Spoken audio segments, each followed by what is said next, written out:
కొణిదెల పవన్ కళ్యాణ్ అమ్మ కడుపున ఆఖరివాడిగా పుట్టిన అందరికీ మంచి చేయాలి, మేలు జరగాలి అనే విషయంలో ముందువాడుగా ఉంటాడు. తన గురించి కంటే జనం గురించి ఎక్కువగా ఆలోచించే మనస్తత్వం నా తమ్ముడు కళ్యాణ్ బాబుది. ఎవరైనా అధికారంలోకి వచ్చాక ప్రజలకు ఏదైనా చేయాలనుకుంటారు. కానీ కళ్యాణ్ తన సొంత సంపాదనని కౌలు రైతులు కన్నీళ్లు తుడిచేందుకు ఖర్చు పెట్టడం, సరిహద్దు దగ్గర ప్రాణాలొడ్డి పోరాడే జవాన్ కోసం పెద్ద మొత్తం అందివ్వటం, అలాగే మత్స్యకారులు ఇంకా ఎందరికో తాను చేసిన సహాయం చూస్తుంటే ఇలాంటి నాయకుడు కదా జనానికి కావాల్సింది అనిపిస్తుంది. ఒక రకంగా చెప్పాలంటే సినిమాలోకి తను బలవంతంగా వచ్చాడు, రాజకీయాల్లో మాత్రం ఇష్టంతోనే వచ్చాడు.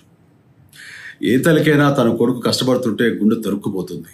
అలాగే ఏ అన్నకైనా తన తమ్ముడు అనవసరంగా మాటలు పడుతుంటే బాధ వేస్తుంది. అలా బాధపడుతున్న నా తల్లికి ఈ అన్నయ్యగా ఒక మాట చెప్పాను. నీ కొడుకు ఎంతోమంది తల్లుల కోసం, వాళ్ళ బిడ్డల భవిష్యత్తు కోసం చేసే యుద్ధం అమ్మా ఇది. మన బాధ కంటే అది ఎంతో గొప్పది అన్నాను. అన్యాయాన్ని ఎదిరించకుండా మౌనంగా ఉండే మంచివాళ్ళ వల్లనే ప్రజాస్వామ్యం మరింత నష్టం అని నమ్మి జనం కోసం జన సైనికుడు అయ్యాడు. తాను బలంగా నమ్మిన సిద్ధాంతం కోసం తన జీవితం రాజకీయాల్లోకి అంకితం చేసిన శక్తిశాలి పవన్ కళ్యాణ్. ప్రజల కోసం, రాష్ట్ర భవిష్యత్తు కోసం ఆ శక్తిని వినియోగించాలి అంటే చట్టసభలో అతని గొంతు మనం వినాలి. జనమే జయను నమ్మే జనసేనాని ఏమి చేయగలడో చూడాలంటే మీరు పిఠాపురం ప్రజలు కళ్యాణ్ని గెలిపించాలి.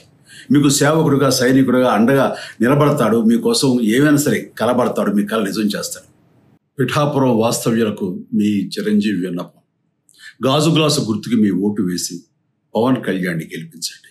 కొణిదెల పవన్ కళ్యాణ్ అమ్మ కడుపున ఆఖరివాడిగా పుట్టిన అందరికీ మంచి చేయాలి, మేలు జరగాలి అనే విషయంలో ముందువాడుగా ఉంటాడు. తన గురించి కంటే జనం గురించి ఎక్కువగా ఆలోచించే మనస్తత్వం నా తమ్ముడు కళ్యాణ్ బాబుది. ఎవరైనా అధికారంలోకి వచ్చాక ప్రజలకు ఏదైనా చేయాలనుకుంటారు. కానీ కళ్యాణ్ తన సొంత సంపాదనని కౌలు రైతులు కన్నీళ్లు తుడిచేందుకు ఖర్చు పెట్టడం, సరిహద్దు దగ్గర ప్రాణాలొడ్డి పోరాడే జవాన్ కోసం పెద్ద మొత్తం అందివ్వటం, అలాగే మత్స్యకారులు ఇంకా ఎందరికో తాను చేసిన సహాయం చూస్తుంటే ఇలాంటి నాయకుడు కదా జనానికి కావాల్సింది అనిపిస్తుంది. ఒక రకంగా చెప్పాలంటే సినిమాలోకి తను బలవంతంగా వచ్చాడు, రాజకీయాల్లో మాత్రం ఇష్టంతోనే వచ్చాడు. ఏ తల్లికైనా తన కొడుకు కష్టపడుతుంటే గుండె తరుక్కుపోతుంది.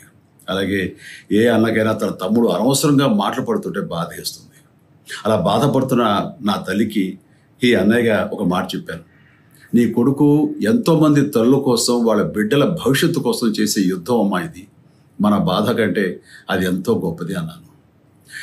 అన్యాయాన్ని ఎదిరించకుండా మౌనంగా ఉండే మంచివాళ్ళ వల్లనే ప్రజాస్వామ్యం మరింత నష్టం అని నమ్మి జనం కోసం జన సైనికుడు అయ్యాడు.